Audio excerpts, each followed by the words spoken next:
Welcome to There's No Place Like Summer Camp podcast. I'm Andrew Waterhouse, and in this week's episode, we'll be going over some of the best British things that you can take with you to camp, as well as a quick update on my book too.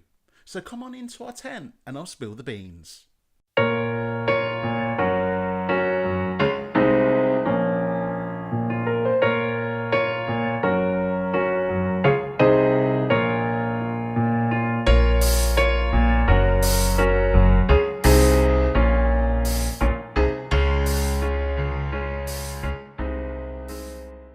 Hey guys, welcome to the fourth episode of There's No Place Like Summer Camp.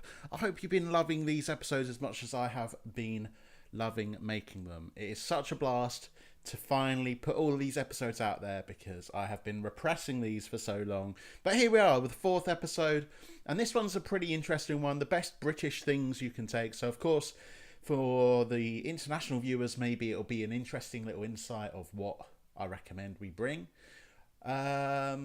And for the British guys, obviously it's going to be, this is what you want to bring, especially for your first year of camp, where you're trying to introduce yourself to everyone there and what your culture is all about. Because that's what summer camp is. It's a combination of cultures all around the world coming together to form this amazing experience for not only for the kids, but for you as well. So, just before we begin, I'd like to make a quick little update on what's going on in my book, seeing as I haven't really mentioned what's been going on with the book and why it's been taking so long and all that good stuff. So I thought occasionally in my podcast I would love to give you a bit of an insight of what's going on, what I've been doing and what's upcoming with it. So currently it's been going through many iterations. It's called There's No Place Like Summer Camp, and I've been working on it for about 2 years. It was the diary that I kept while I was over there in Camp America, but it was written at pretty much midnight every night, and I was absolutely shattered. I was just jotting notes around, and it's taken a lot of time to make it flow and make it work for someone that didn't go to my camp, so they know who everyone is, know what they look like, know what all these Jewish terms mean and all that good stuff, and make it enjoyable. So at the moment, I've been adding a lot of flow. Been chilling out, man. I've been riding those waves, adding a lot of flow. So at the moment, I've been adding a lot of dialogue because I actually went to a author meetup the other week and I read my book out for the first time, and it was a pretty daunting experience. So I read it out and they basically said it's a good book, it's a good concept, but at the moment it feels like a glorified blog post because all you've got is monotonous descriptions about where you are and what you're doing, and kind of there's nothing to break it up. So they really recommended adding some dialogue. So that's what I've been doing. I've been going back and remembering how conversations went. Of course, it's not going to be directly from their mouths, but I'm going to put a little bit of a heads up that it's not directly 100% legit, because some of it has to be like made a little bit better so it can flow, and it's not from the horse's mouth. But all of the stuff I've been writing in the book has been like truthful, and nothing's been like 100% oh that's complete bullshit, that never happened. It's based on truth, so I hope you enjoy it. It's pretty cool. And on top of this is really exciting for me, especially because I've been actually submitting my book to various writing competitions. I didn't really realise how many of these there were out there, and I bumped into one the other day, and it's for a pretty good prize. So I've been working to a tight deadline. I'm going to be submitting it later on this week actually, and I'll be really excited to see how that progresses. Even if they just give me some feedback, it'd be very much appreciated. And all of these prizes in these writing competitions, they're so luxurious and they'll really help the book out. Because like so far it's been really hard to edit the book when you're the person that's reading it. And when you give the book out and people aren't reading it, you're like, oh, come on, I really need that help. So it'd be really good to maybe pay for an editor, maybe get a professional cover design as well. And then I'll be able to like get a proper publisher and all that good stuff. So it's a real snowball effect. I'm submitting it to the various writing competitions. Of course, I'll try and update you when I hear back. So let's get on the episode. This is the best British things you can take with you to camp. So first off, one of the very first things that I 100% take with me every time I go to America, no matter if it's camp or not, is some dairy milk. So when you're packing your suitcase, you should have plenty of room in your suitcase for spare space. There shouldn't be a cramming extravaganza going on in your suitcase, because you're going there for what, 2 months or so, and you want to have enough space to be able to live out of your suitcase, but also add to it as well. So when you're out there, you can go to Walmart, you can buy souvenirs, you can bring back stuff. So on the way there, I highly recommend packing that extra space with some dairy milk and some good British sweets, just to show Americans and everyone else who's there what British food's like.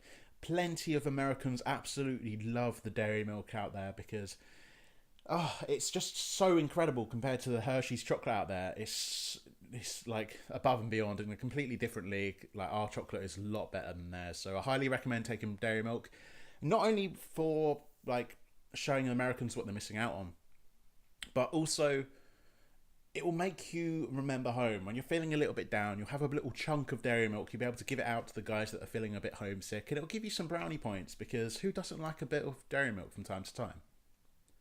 Number 2, this was a very random thing that I happened to have in my wallet, but the Americans absolutely fell at the knees for this. These are stamps. Yes, I had stamps in my wallet. I just happened to have like a couple of stamps with the Queen's head on it. And they were like, "Oh my God, is that the Queen? Oh my God, have you seen her? Do you live next to her? You're her neighbour?" All that good stuff. Because I said I was from London when I'm really from like the suburbs of it. They thought like I know the Queen personally and all that good stuff. But taking some stamps, it is a good decision to do, because I don't know what the American stamps look like, but they get really excited about ours. So I don't really know like why. I guess it's because it's such a famous person on a stamp, and they probably never have seen one before.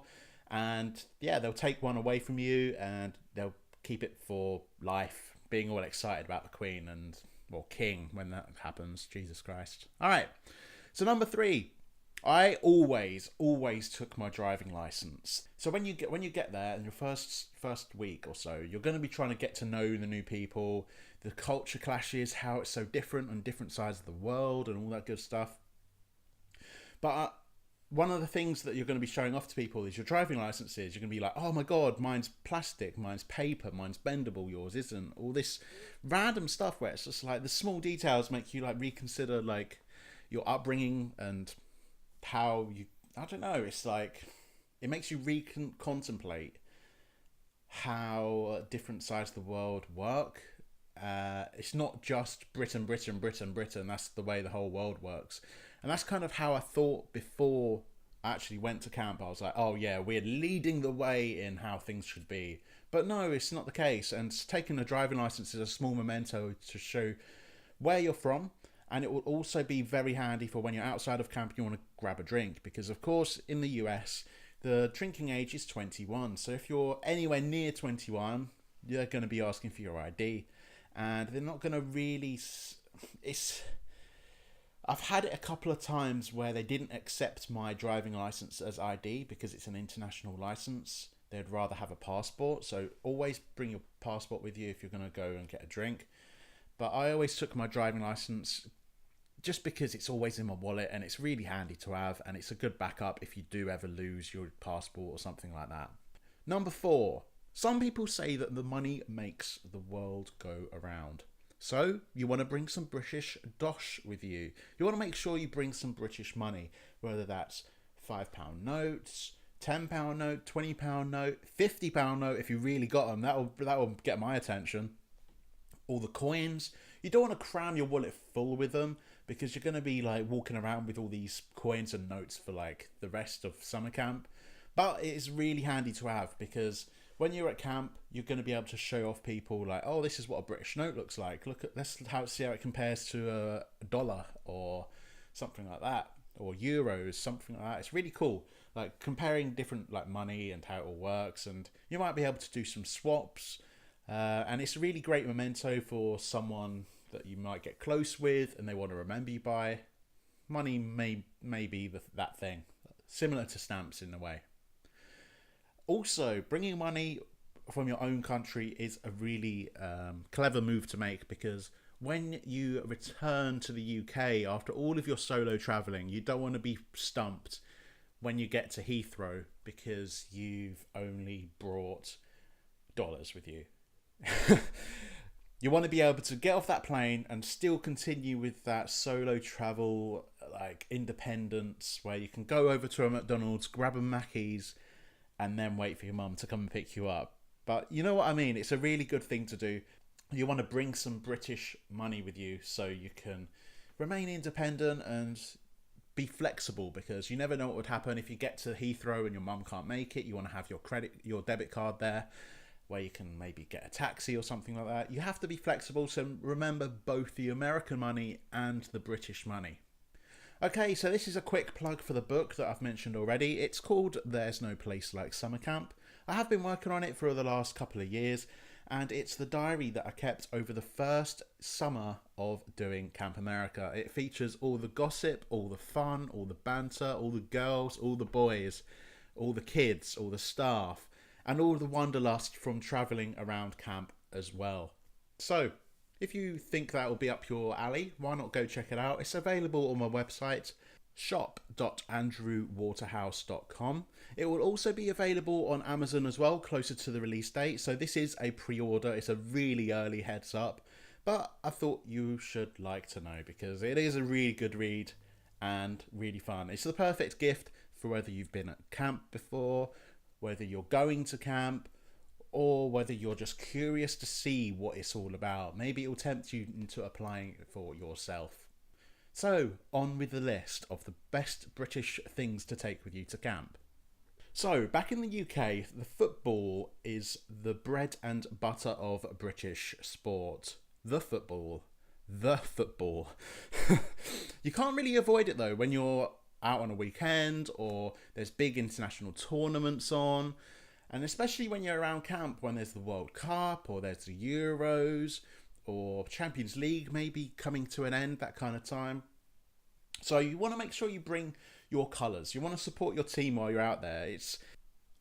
It'll be a shirt that many people won't have ever seen before, or they've only ever seen it on the TV, because football in America is only starting to snowball into a massive conglomerate thing where they're actually starting to take it seriously and people are enjoying watching it.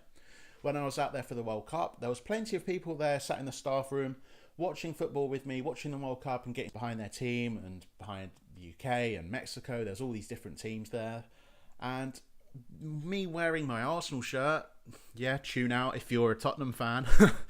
Me wearing my Arsenal shirt, it kind of made me stand out in a way, because they hadn't seen the shirt before. They were more interested in to see what Arsenal was all about, and I was like, oh yeah, we finish fourth all the time, banter, banter, banter. But it was really cool. Like, you get to see who different people support, and it's a fantastic, fantastic way to send off for maybe your best friend that you won't see again. So if you make a friend in America who you're really close with and you'd love to give them like something to remember you by, a couple of people from my camp left over their football shirts because it would have their name on the back, or it would have their like local team on the front. And it's a really good way to say, you mean so much to me. I'd love to like give you my team's shirt over to you just for you to remember me by. So there's plenty of reasons why you'd want to bring your own like football team shirt. That, of course, there's other teams, there's other sports as well. So I'd say take a little bit of a risk, because you're going to want athletic shirts anyway. So you don't want to be wearing these boring polo shirts and long sleeve things. You want to have a bit of athleticism as well, because it is going to be really hot out there, and what better way to show your support for your team, for your country, by bringing your own shirt with you. On to the penultimate one. You want to take your favourite candy, because outside the summer camp you're going to get so many cravings that Walmart cannot satisfy. There'll be so many different sweets and tastes that you miss from back home, where you'll be at camp and you'll be like, oh, there's nothing that compares to this. I want a Jaffa cake. I want milk bottles. So when I went to camp, I didn't realise this, but there was plenty of sweets they don't have, like wine gums and I think fruit pastels, maybe one of them. I can't remember the exact ones, but Wine gums is definitely one of them. So along with the dairy milk, when I was cramming that into my suitcase, I'd put sweets in there as well. I put Jaffa cakes. I put everything I could possibly think of that I would maybe miss when I'm at camp, because it will really boost your morale, and you can share your sweets around. You can make other people's days, and you can get some brownie points off some new faces, because you're out there, you're trying to make new friends, and it'd be a good way to say, hey, try one of my favourite sweets. This is a milk bottle. So when I was out there, I actually brought milk bottles with me. They're my favourite type of candy, and they're quite rare, I'd say. Like, get those dusted ones. You don't want to get any of those like plain milk bottles. They're not that good, but the dusted ones where it gets all over you and all over your shirt and all that, that's the bomb right there. So I brought a small bag of milk bottles with me. I shared them around, and it was very interesting to see how the Americans reacted. I didn't know that they don't really have them over there, or at least the Americans that were with me hadn't had them before. And it was a bit strange seeing their faces where they were like, ugh, what is this? This is gross. And I was like, it's milk bottles, get over it. It's really nice. And they're like, no, I don't want any more. But there'll be some British people over there with you, of course, and you can maybe give it to them, and it'll make their day. It'll make them feel a little less homesick. But at the end of the day, they are yours. So if you do want to eat them all to yourself when you're feeling a little bit down, these will be the perfect way to perk you back up. And finally, one of the things that I actually didn't take with me to camp, which I somewhat regret, your own flag. Yes, when I was at camp, it surprised me to see, when I was sharing a room with other specialists, with other people, with other volunteers, that there would be flags adorning all of the walls where people were sleeping. That would be from their home countries, of course, whereas I had just come along with my suitcase and nothing else. So they were pinning up all these flags. It would make the room look a lot more like personable and like relatable, I guess. And I didn't really bring anything, so I had to end up going to Walmart and getting a couple of posters. I think I got a Walking Dead poster and a Minecraft poster. But you really want to bring your flag. It will really like spice up the room. It will show you where everyone's from. It will show the room where you're from, and it will start conversations. I don't know how many people you're going to have coming in and out of your room, but I'll just leave that to your imagination.